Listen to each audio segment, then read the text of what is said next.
নমস্কার, আজকে আপনাদের সামনে ম্যাঙ্গো শেক দেখাতে চলে এসেছি। আপনারা ফার্স্ট এন্ড লাস্ট একটু ধৈর্য নিয়ে দেখবেন কিভাবে আমি করছি। ম্যাঙ্গো শেকটা অনেক রকম দেখেছেন, আজকে আমি কিভাবে করছি দেখুন। এই যে চেরিটা দেখছেন, এটা কিন্তু একদম অরিজিনাল চেরি। এটা আমরা এনেছি সেই লাদাখ থেকে। লাদাখ ঘুরে গেছিলাম, যার জন্য মাঝখানে অনেকগুলো দিনই আমি কিছু রেসিপি আপনাদের দেখাতে পারিনি।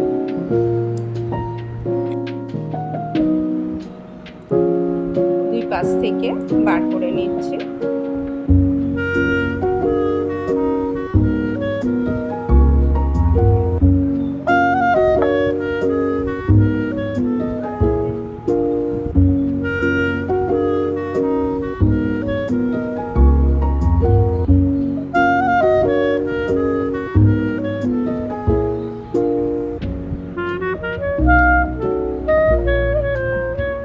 এখান থেকে আমি পুরো আমটাকে তুলে নিয়ে নেব।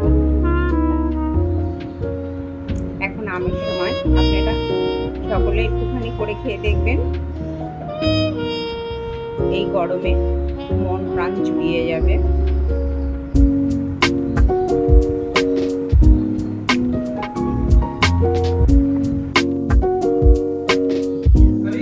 এবার আমি এই ম্যাঙ্গোটাকে পুরো চোকলা থেকে তুলে নিয়েছি চামচ দিয়ে। এগুলোকে আমি এর মধ্যে এখন বরফ দেব, সামান্য দুধ দেবো, দিয়ে মিক্সিতে একটু ব্লেন্ড করে নেব। মিক্সির মধ্যে আমি দুধ, বরফ আর আম দিয়ে ব্লেন্ড করে নিচ্ছি। ব্লেন্ড করা হয়ে গেছে। কিছুটা আমের আমি বার করে নিয়েছি। একটা কাচের বোল নিয়ে নিলাম। এবার আমি এটার মধ্যে আমি এর পাল্পটা ঢেলে দেবো।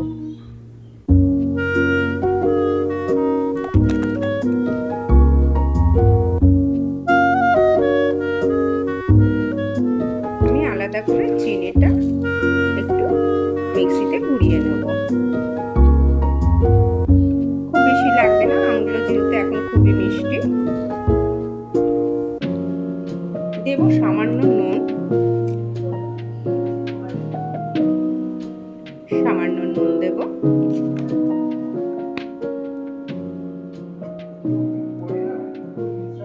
দেব সামান্য দুধ দিয়ে এবার আবার একটু ঘুরিয়ে নেব। একসঙ্গে দিয়েও আপনারা করতে পারেন, আমি একটু আলাদাভাবে করছি।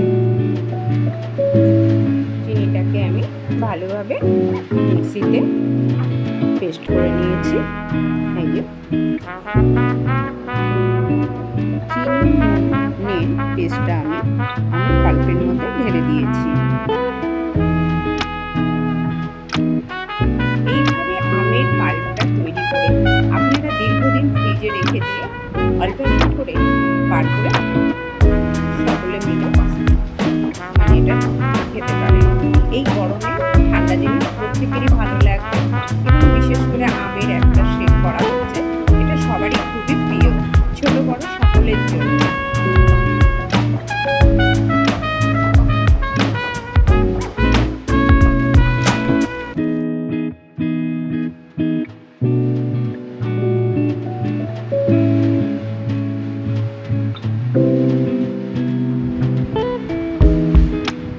আমি উপর দিয়ে ভ্যানিলা আইসক্রিমটা স্কুপে ভালোভাবে গার্নিশিং করলাম।